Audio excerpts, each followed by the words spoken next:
صل على محمد يا رب صل عليه وآله.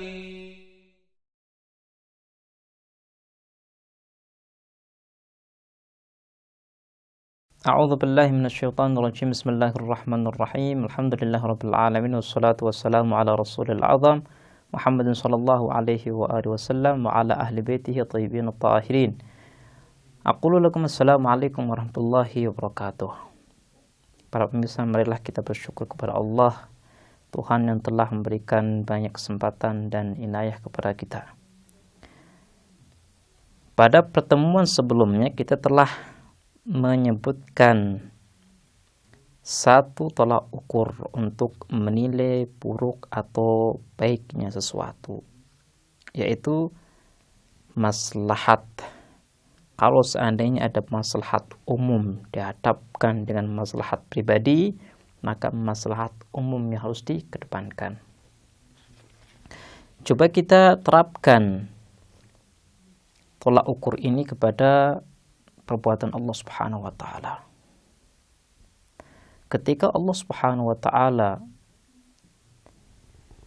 mewujudkan satu bencana alam,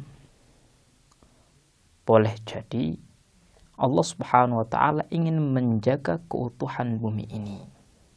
Mungkin bencana alam ini terjadi di sebagian tempat saja, 1, 2, 3 tempat.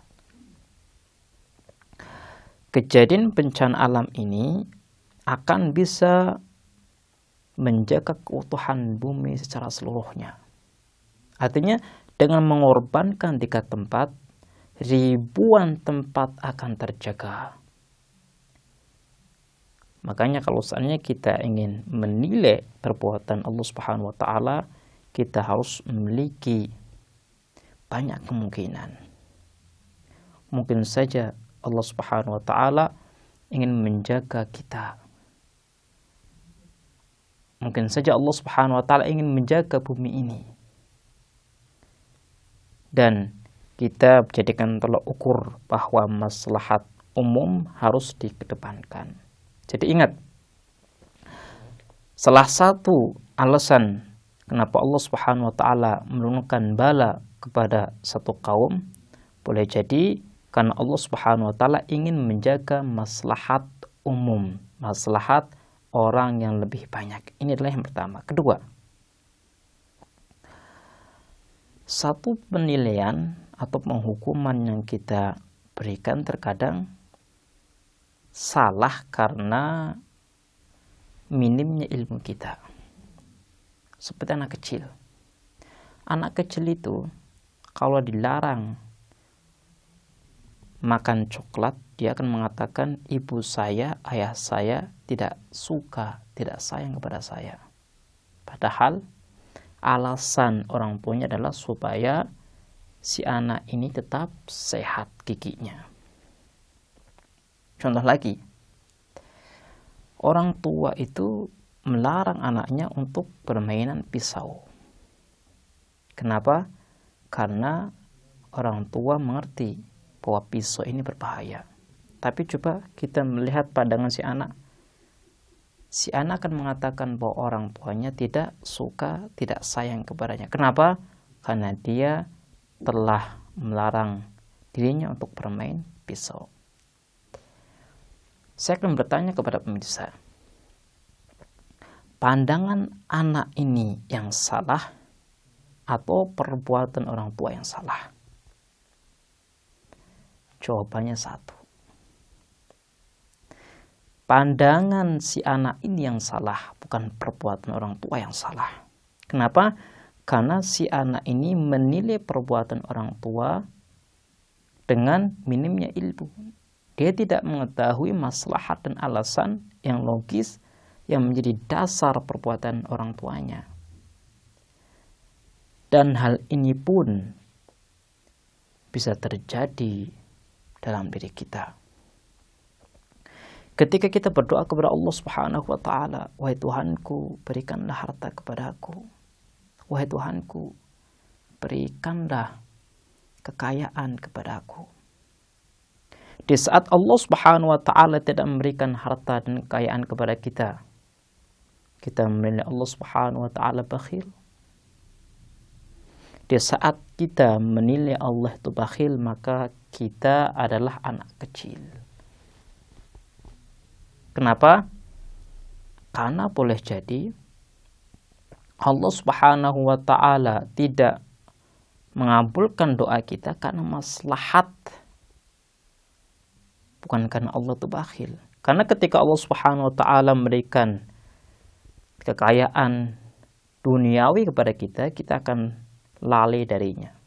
Yang tadinya kita selalu sholat tepat waktu, ikut sholat jamaah, kita tidak sholat, apalagi sholat berjamaah. Dan hal ini terjadi di zaman Rasul. Ketika ada salah satu sahabat yang menginginkan kaya, kemudian ketika dia kaya, ia lupa kepada Allah Subhanahu wa taala. Ia tidak seperti dahulu yang menunaikan ibadah tepat waktu. Jadi ingat pemirsa, tatkala Allah Subhanahu wa taala memberikan sesuatu yang pahit bagi kita, ingatlah bahwa Allah itu pasti lebih mengetahui maslahat daripada diri kita. Jadi kalau kita menilai perbuatan Allah dengan ilmu kita, maka ini merupakan kesalahan besar. Allah Subhanahu wa taala dalam ayat Al-Quran mengatakan wa ma utitum minal ilmi illa qalila. Manusia itu ilmunya terbatas. Nah, kalau ilmu terbatas, bagaimana mungkin bisa menilai perbuatan zat yang tidak memiliki batas, zat yang maha sempurna? Hal ini tidak logis. Ini adalah alasan yang kedua supaya kita tidak menilai perbuatan Allah sebagai perbuatan yang buruk. Jadi apapun musibahnya, boleh jadi hal itu adalah maslahat bagi kita, tapi kita tidak mengetahui maslahatnya. Kemudian yang ketiga,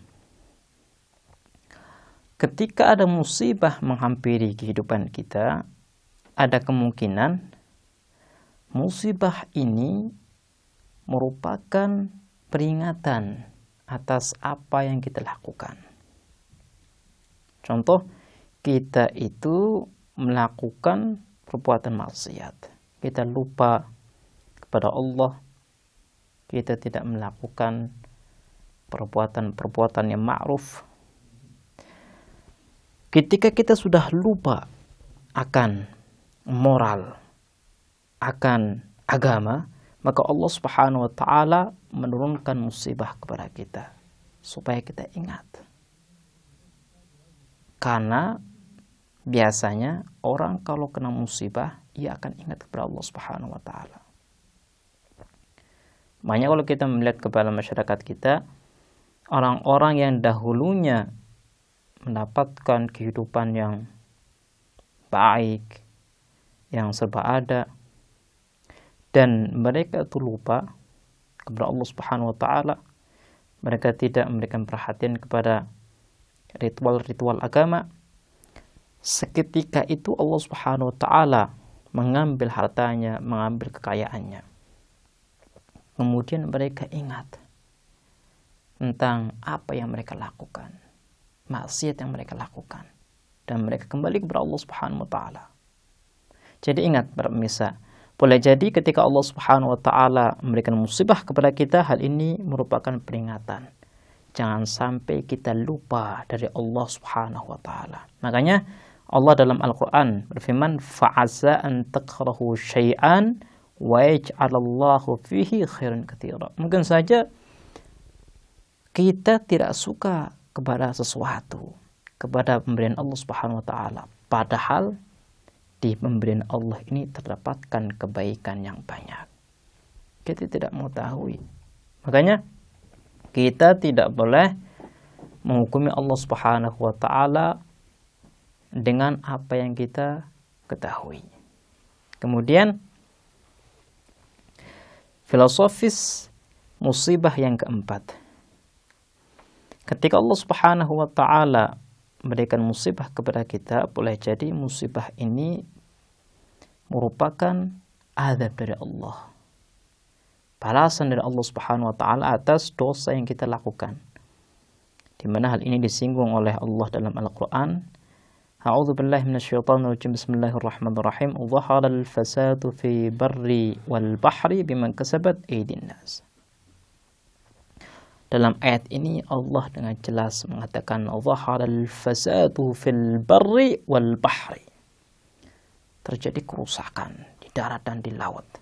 Bima kasabat aydin nas. Kenapa? Karena ulah manusia. Jadi jangan disalahkan Allah Subhanahu wa taala.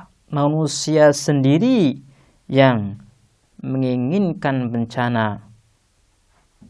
Makanya kalau kita ingin lepas daripada bencana, kita harus lalu kembali kepada Allah Subhanahu wa taala. Baiklah pemirsa, insyaallah kita akan melanjutkan bahasan kita tentang filosofis musibah. Semoga kita diberi keimanan yang kuat, diberi keyakinan yang kuat oleh Allah, oleh Tuhan kita, sehingga apapun bencana, musibah yang datang kepada kita, musibah ini tidak merubah keyakinan kita, tidak menjadikan kita menghukumi Allah Subhanahu wa taala. Allah itu bakhil, Allah itu tidak adil. Na'udzubillah. Kita minta kepada Allah supaya kita kuat iman, kuat keyakinan di setiap keadaan, baik keadaan senang maupun susah. Baiklah pemirsa, insyaallah kita akan melanjutkan bahasan kita di kesempatan yang lain. Kita akhiri, wassalamualaikum warahmatullahi wabarakatuh.